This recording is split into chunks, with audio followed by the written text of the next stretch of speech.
এ কি রে, তোদের কি চুল পড়ে যাচ্ছে? আমারও তো পড়ে যাচ্ছিল। দেখ আমার আগে অবস্থা কি ছিল। Is genetic? ইয়েস। এটাকে কি ফুললি কিওর করা যাবে? No, but it is controllable. Let me show you how. আমি বুঝতাম না যে আমার আসলে কিরকম হেয়ার লস হয়েছে, আমি তো পাত্তা হইতাম না এটাকে।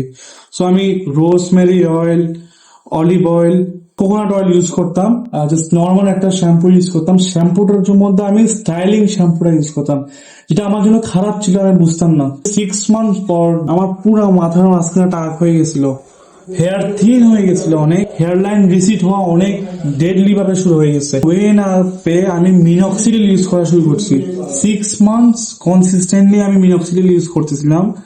আমার হেয়ার লাইনও আসছে, হেয়ার থিকনেসও আসছে, বাট ওটা আমার কাছে কেন জানি নিজের থেকে একটা গাট ফিলিং আসছিল, ওটা সেফ না।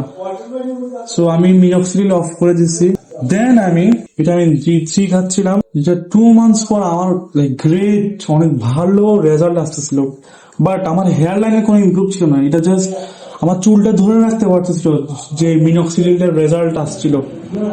এরপর আমি অলিভ অয়েল, এরপর castor oil, then rosemary oil and vitamin D3 combine করছি। সপ্তাহে আমি 2বার ইউজ করতাম এগুলো।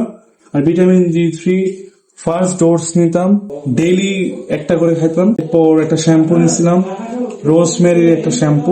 সবচেয়ে যেটা হেল্প করছে, যেটা আমি লাস্টে গিয়ে বুঝছি, এটা হচ্ছে একটা ডার্মা পেন, বলে ডার্মা স্ট্যাম্প পেন। এটা দিয়ে আপনি টানা রোল করবেন এই হেয়ার লাইনের জায়গাগুলোতে, এই হেয়ার লাইন, সো দ্যাট এখানে কিছু মাইক্রোপোর আসে। আর যখন আপনি অয়েল বা কোনো সিরাম ইউজ করবেন, ওটা পারফেক্টলি কাজ হয়। আর আমার হেয়ার লাইন ওটাতে অনেকটা ইমপ্রুভ হয়েছে, হেয়ার লাইন গ্রো হয়ে গেছে, বেবি হেয়ারস ওটা শুরু করছে। সো আমি বলবো যে আমার সবচেয়ে বেশি এফিশিয়েন্ট যেটা লাগছে, derma stamp, rosemary oil, olive oil, castor oil and shampoo. Hair fall আমার হয় কেন, আপনি জেনেটিক্যালি হেয়ার লস, আমার মনে হয় না এটাকে আপনি স্টপ করতে পারবেন, বাট কন্ট্রোল একটা গ্রেট এক্সটেন্ট। যেমন আমার এখন একটু লম্বা হয়, থিকও হয়, ডেন্সিটিও বাড়ছে, আপনি ওটা করতে পারবেন, বাট ওটা ফুলি কিওর করতে পারবেন না। ও বাই দ্য ওয়ে, একটা অনেক ইম্পর্টেন্ট টিপ যেটা আমি দিতে ভুলে গেছিলাম, আপনারা যদি 4K ফলো না করতে পারেন, তাহলে দেখেন এরকম টাক হয়ে যাবে।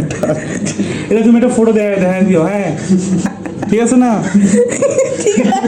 তোমরা তো আসতেছো মিয়া।